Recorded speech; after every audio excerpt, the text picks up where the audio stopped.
हनुमान, तुम बूढ़े हो चुके हो, आओ तुम्हें अपनी पीठ पर बिठा कर ले चलता हूं। क्या सच में भगवान भी किसी का घमंड तोड़ने के लिए लीला रचते हैं? और क्या एक ही भक्त तीन शक्तिशाली अहंकारों को पल भर में मिटा सकता है? एक बार गरुड़ जी को अपनी गति पर बहुत अभिमान हो गया।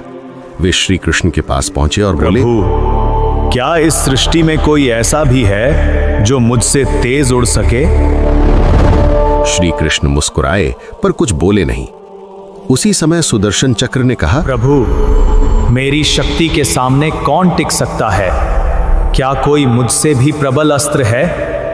और फिर सत्यभामा बोली, प्रभु, त्रेता युग में माता सीता की चर्चा होती है, लेकिन क्या इस युग में मेरे सौंदर्य की कोई तुलना है? श्री कृष्ण समझ गए तीनों को अहंकार हो चुका है। उन्होंने गरुड़ से कहा, हिमालय की गुफाओं में एक महान वानर तपस्या कर रहा है। जाओ, उसे कहो कि द्वारका में राम और सीता उसकी प्रतीक्षा कर रहे हैं। सुदर्शन चक्र से कहा, आज द्वार पर पहरा देना, किसी को भी बिना अनुमति अंदर मत आने देना। और सत्यभामा से कहा, आज तुम महारानी की तरह साज सज्जा करो। गरुड़ हिमालय पहुंचे, बोले, चलो वानर, तुम्हें बुलावा आया है।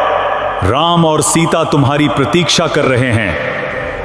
हनुमान जी ने शांत स्वर में कहा, हे पक्षीराज, आप चलिए, मैं अपना नाम जप पूर्ण करके आता हूं। गरुड़ ने कहा, हनुमान, तुम बूढ़े हो चुके हो, आओ तुम्हें अपनी पीठ पर बिठा कर ले चलता हूं। हनुमान मुस्कुराए, आप चलिए, मैं आ जाऊंगा। गरुड़ उड़ गए, लेकिन हनुमान बिजली से भी तेज द्वारका पहुंच चुके थे।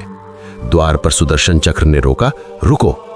हनुमान ने सोचा, प्रभु के दर्शन में देर नहीं होनी चाहिए, और अगले ही पल उन्होंने सुदर्शन चक्र को निगल लिया। वे सीधे अंदर पहुंचे और श्री कृष्ण के चरणों में झुक गए। श्री कृष्ण ने पूछा, हनुमान, किसी ने रोका नहीं? हनुमान बोले, एक चक्र रोक रहा था, पर समय बचाने के लिए उसे कुछ देर के लिए निगल लिया। फिर उनकी नजर सत्यभामा पर पड़ी। उन्होंने पूछा, प्रभु, ये दासी कौन है? मेरी माता सीता कहाँ है? ये सुनते ही सत्यभामा का सिर झुक गया। तभी गरुड़ भी पहुंचे और देखा कि हनुमान उनसे पहले आ चुके हैं। हनुमान ने सुदर्शन चक्र को बाहर निकाल दिया।